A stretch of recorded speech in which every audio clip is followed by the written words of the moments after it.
Bonjour amis, frères, sœurs, toi qui me regardes. J'espère que tu as passé une bonne nuit dans la présence de Dieu et que tu t'es réveillé en pleine forme pour aller au travail ou pour vaquer à tes occupations. Aujourd'hui, c'est la matinale, la mercredi la matinale. Et avant de partager avec toi ce que le Seigneur a mis sur mon cœur, prions. Père éternel, je te rends grâce parce que tu nous as accordé ce souffle de vie en ce matin. Je te rends grâce parce que tu nous permets de pouvoir te prier, de pouvoir te louer librement, alors que dans certains pays, ce n'est pas possible, Seigneur, parce qu'ils sont persécutés et ils sont terrorisés, Seigneur. Je te remercie pour cette liberté que tu nous accordes. Aujourd'hui, tu as mis sur mon cœur une pensée à partager avec les auditeurs, Seigneur, avec ceux qui me regardent, Seigneur. Et je te demande de me permettre de ne rien retrancher, de ne rien rajouter. Et dans tout ce que je dirai, dans tout ce que je ferai, non pas à moi, mais à ton nom seul soit donné gloire. Dispose les cœurs de chaque personne à écouter, à entendre, à recevoir ce que tu as dit ce matin. Et je t'ai prié au nom de ton Fils Jésus-Christ et pour ta sainte gloire. Amen. C'est parti. Alors le titre de mon message, c'est l'humiliation pour ton salut. Et pour illustrer cette pensée, je m'appuierai sur le passage de Philippiens, chapitre 2, verset 3, qui dit « Ne faites rien par esprit de parti ou par vaine gloire, mais que l'humilité vous fasse regarder les autres comme au-dessus de vous-même. » Alléluia. Avez-vous déjà été humilié? C'est une situation très, très, très désagréable qui mêle la honte, la tristesse et la rage. On ne sait plus où se mettre et parfois on a tellement honte qu'il ne nous reste plus que les yeux pour pleurer. Alors, qu'est-ce que l'humiliation? Le dictionnaire définit l'humiliation comme étant le sentiment de quelqu'un qui est humilié, atteint dans sa fierté, dans sa dignité. Aucun de nous n'aime ce sentiment. C'est vraiment embarrassant et ça fait si mal quand quelqu'un nous humilie. Cependant,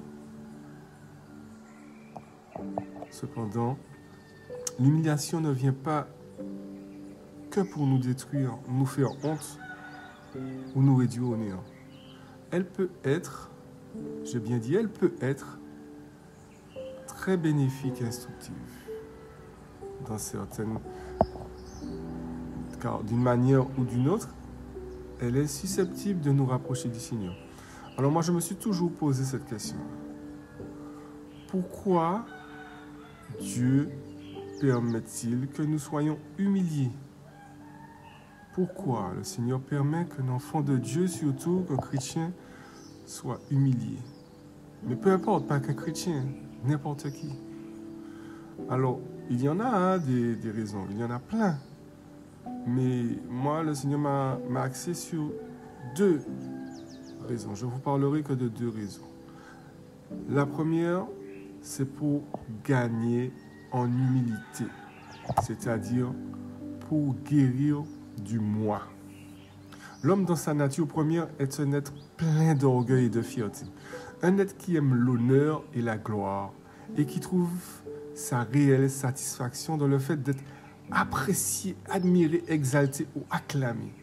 Et pourtant, le Seigneur nous invite à être humbles, les amis, comme étant à accepter, à regarder les autres comme étant au-dessus de nous-mêmes, comme le dit le passage que je viens de vous citer dans Philippiens 2, verset 3.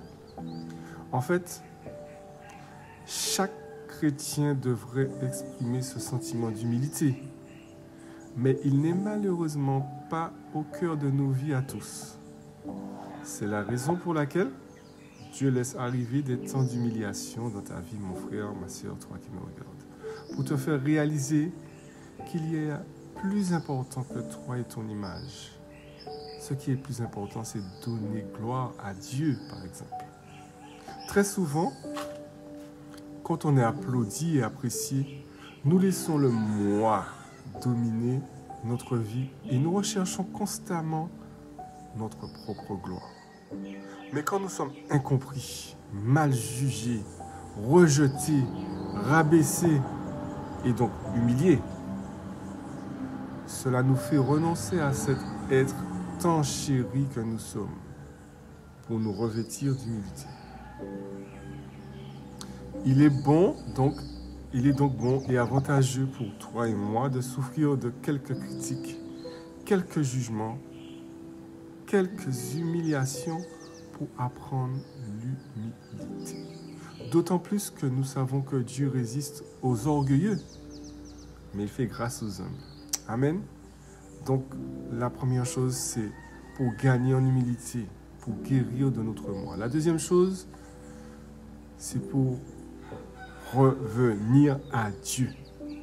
Quand Dieu permet que nous soyons humiliés, cela n'a pas pour finalité que nous ayons mal, mais plutôt que nous revenions de notre égarement pour observer sa parole et revenir à lui. En effet, notre doux Seigneur, le juste, a subi les crachats, les injures, les moqueries et toutes sortes d'humiliations, mon frère, ma soeur. Cependant, à tout cela, il a répondu par amour et par le pardon. De même, lorsqu'on est humilié, on apprend à pardonner comme Christ l'a fait, à aimer sans intérêt. Dès lors, l'humiliation devient une sorte de mal salutaire, un acte difficile à digérer, mais apte à nous transformer. Difficile à digérer, mais apte à nous transformer. En fait, chacune de nos souffrances et de nos douleurs contribue à changer notre cœur, à faire de nous des êtres meilleurs, à nous briser de sorte que notre vie soit un exemple, soit exempte de toute rancune, de toute animosité, de tout orgueil. Ainsi, nous arrivons à supporter sans peine, sans lamentation, beaucoup de torts qu'on nous fait. Beaucoup de torts qu'on nous fait. C'est ainsi que nous reflétons l'image de Christ. De plus, l'humiliation que nous subissons nous apprend à ne compter que sur Dieu et à dépendre de lui.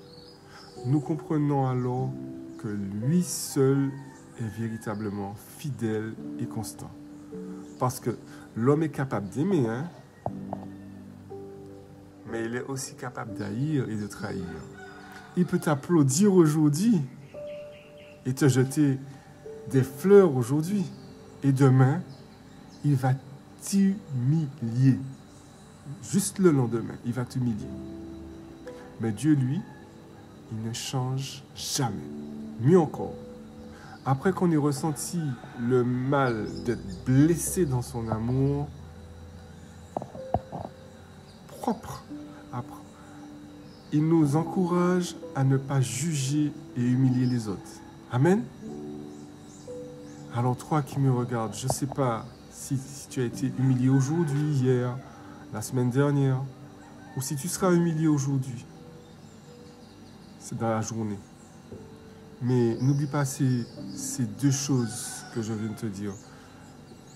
Le Seigneur permet que nous soyons humiliés pour gagner en humilité et pour revenir à lui. Amen. Prions.